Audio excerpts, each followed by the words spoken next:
Hello，大家好，今天来制作人人都爱吃的土豆泥。我使用的是黄皮的土豆，你要选淀粉质比较高的品种才会比较绵密哦。土豆削皮，切小块，把切块的土豆放入水里泡着，这样才不会变黑哦。准备一锅水，放入切好的土豆，煮到软烂。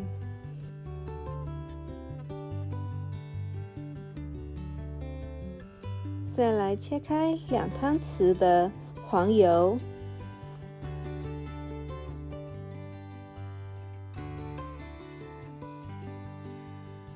放入锅里，加入重奶油2汤匙，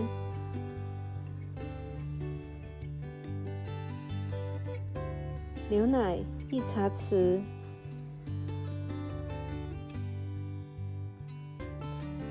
小火加热，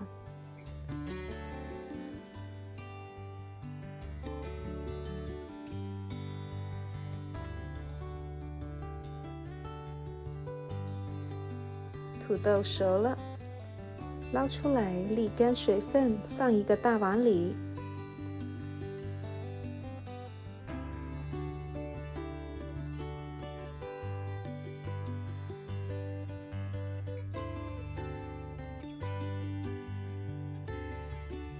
加入盐2茶匙，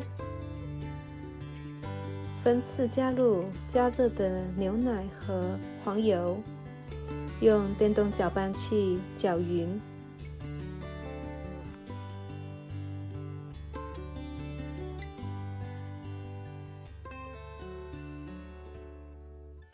最后打入鸡蛋1枚。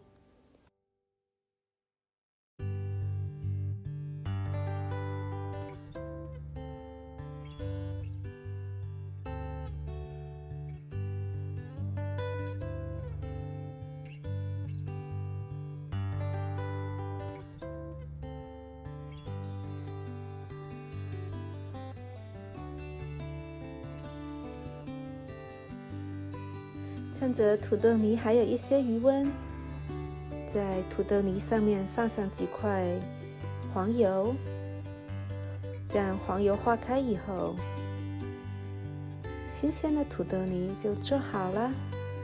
大家说是不是特别简单呢？这个经典的土豆泥很容易搭配其他菜式，更重要的是简单容易，随时都可以在家做，你也来试试吧。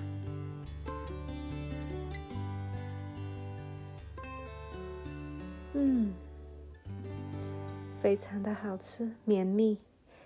感谢大家的观看，我们下期再见。